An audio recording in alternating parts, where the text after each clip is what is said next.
Bismillah, walhamdulillah, wassalatu wassalamu ala rasulillahi sallallahu alayhi wasallam. My dear Ayapol's family, before we begin, I want you to take a breath, a slow, gentle breath.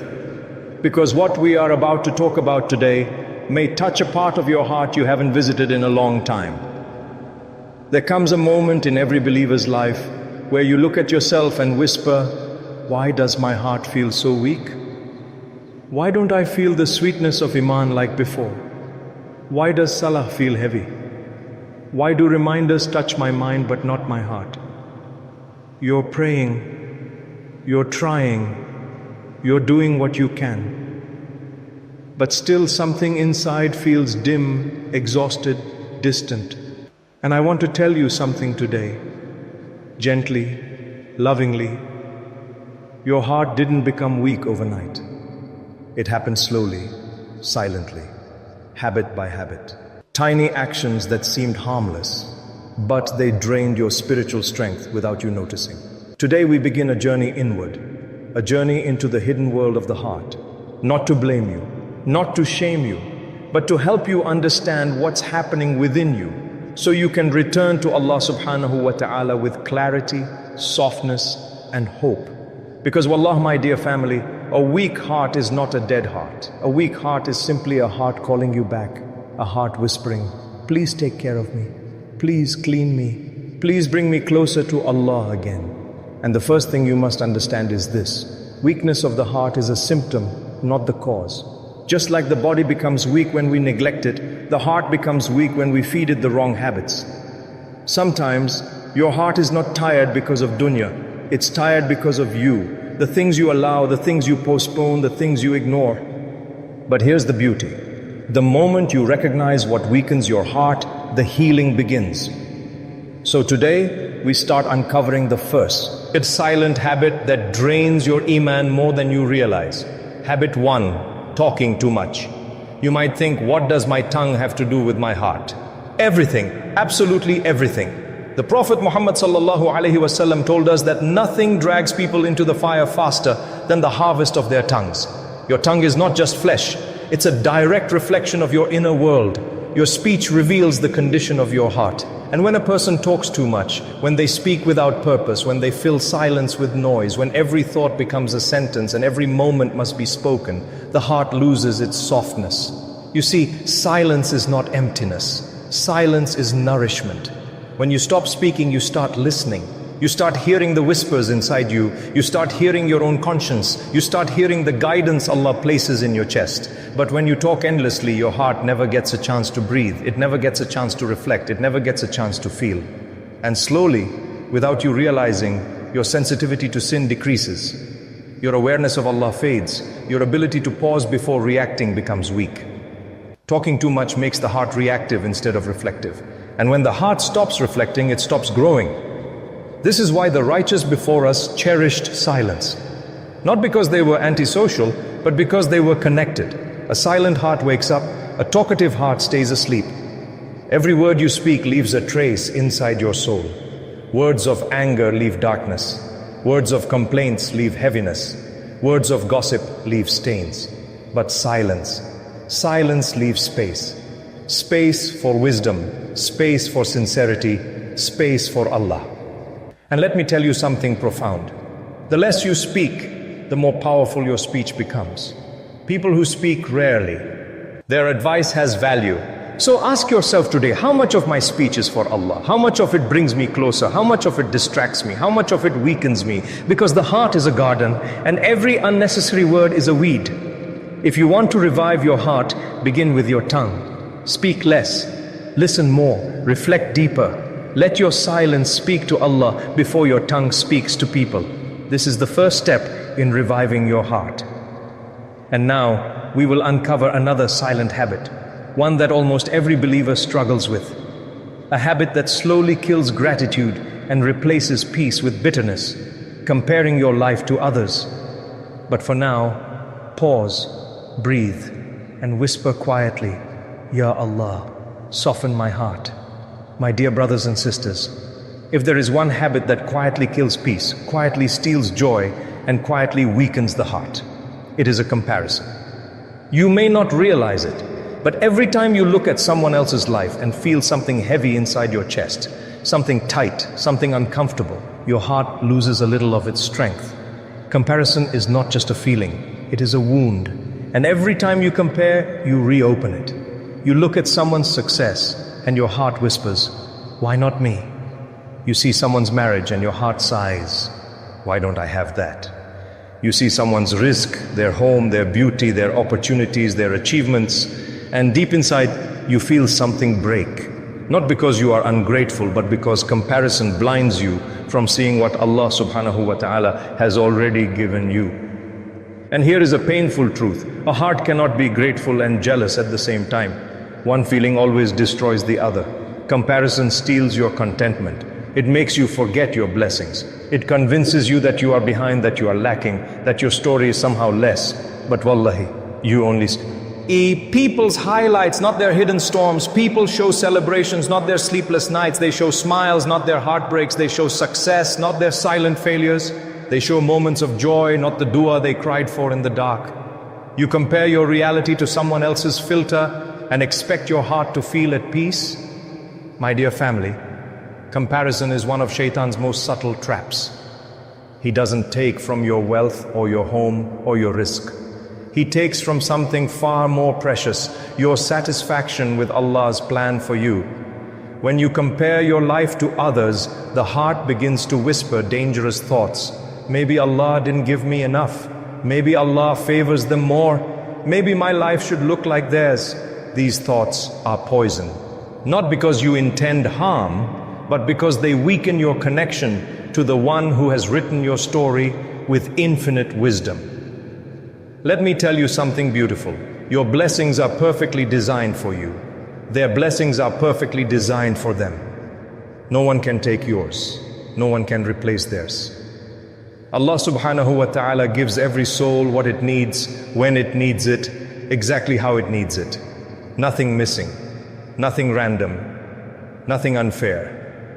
The life you are living right now, the delays, the hardships, the waiting, the blessings, the rejections, the surprises, all of it is written with mercy. Every closed door protected you. Every open door guided you. Every delayed dua prepared you. Every heartbreak purified you. Every blessing shaped you. But when you compare, your eyes stop seeing this beauty.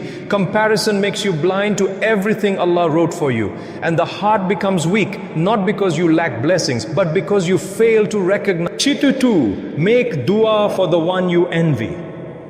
The Prophet ﷺ taught us that making dua for someone removes jealousy. You cannot sincerely pray for someone's success and envy them at the same time. One of those feelings will leave and it will always be envy. 3. Remind yourself, their test is not your test. What looks easy for them may be a struggle for them internally. What looks hard for you may be taking you to Jannah. Trust in Allah's timing for you. Your risk is written. Your spouse is written. Your opportunities are written. Your entire life follows a schedule set by Allah. And nothing arrives early, nothing arrives late. And when you learn to look at your life with gratitude instead of comparison, something magical happens. Your heart becomes lighter. Your mind becomes calmer. Your dua becomes stronger. Your envy fades. Your contentment grows. Your faith deepens. Because the heart that trusts Allah's decisions never feels shortchanged. And now, we will uncover the next silent habit. One that almost every believer falls into. A habit that quietly hardens the heart and pushes worship to the bottom of our life. Delaying your worship. My dear brothers and sisters, there are two habits so common, so unnoticed, so quietly destructive that most people don't even realize they are the reason their heart feels heavy, their salah feels empty, and their iman feels weaker. These two habits are: 1. Delaying your worship, ignoring your inner state. These are not small issues. They are the foundation of a spiritually weak heart. Let's go deep. Habit 3. Delaying your worship. Delaying worship doesn't start with skipping a prayer. It starts with small, almost invisible decisions. I'll pray in a few minutes. I'll read Quran later. I'll make dua when I have time.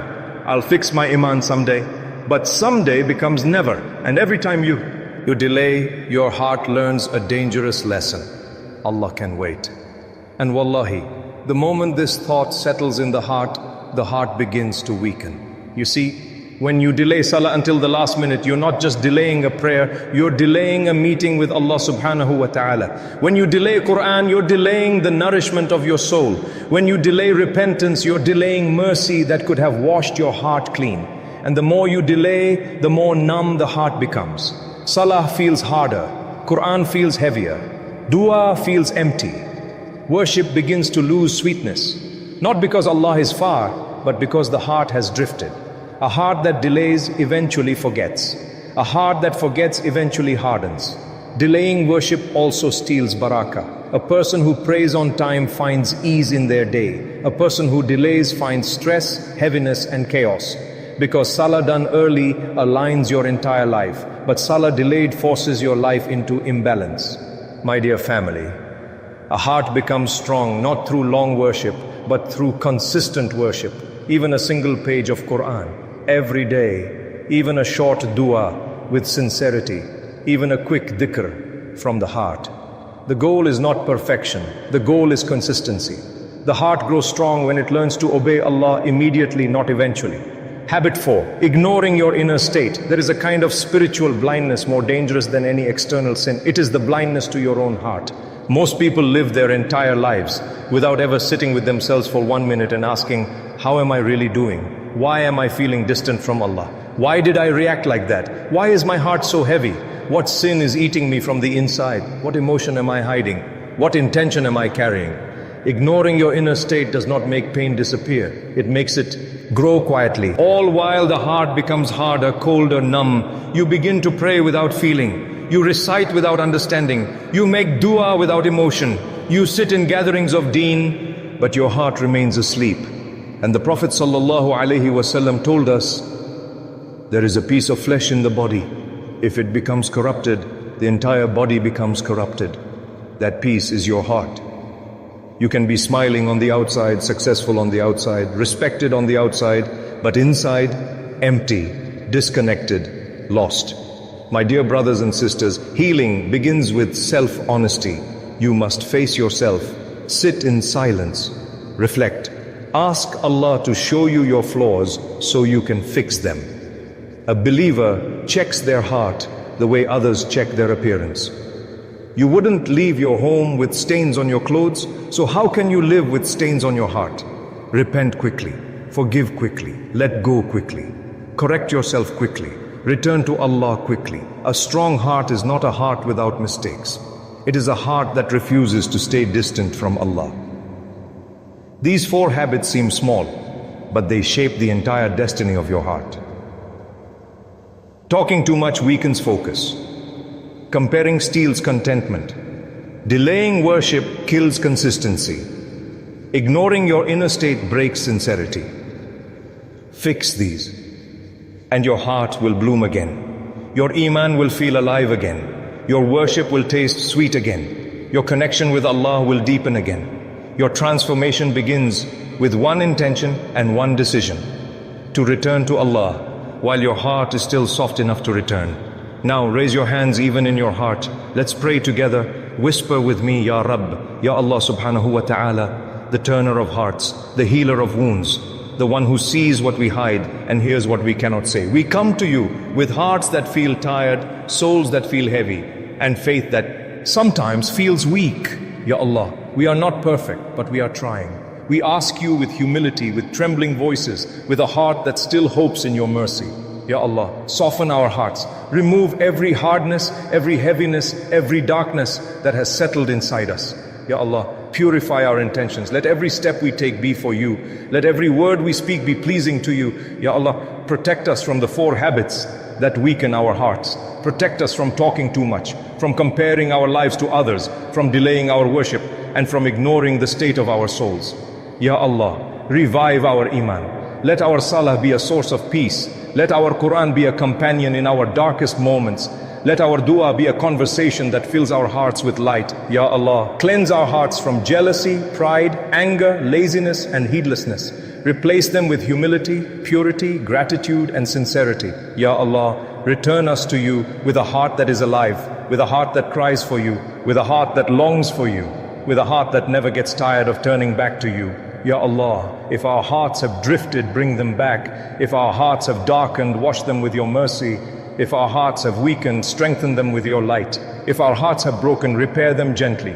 And Ya Allah, when our final moment comes, let our last breath be upon Iman. Let our final words be La ilaha illallah. And let our heart leave this world soft, clean, forgiven. Amin, Amin, Ya Rabb al-Alameen. My dear family of Ayah Pulse, if this reminder touched your heart even a little, don't let it stop with you. Someone out there is struggling silently. Someone's heart is weak. Someone's Iman is fading. Someone is begging for a sign, a reminder, a rope to hold on to. Maybe you are the reason Allah Subhānahu wa ta'ala guides them tonight. Share this reminder. You never know which heart you might save. Comment below what habit you want to change today, and I promise we will make dua for each other, secretly, sincerely, the way the Prophet ﷺ taught us. And if you're new here, welcome to Ayah Pulse, a place where hearts soften, faith grows, and broken souls find their way back to Allah.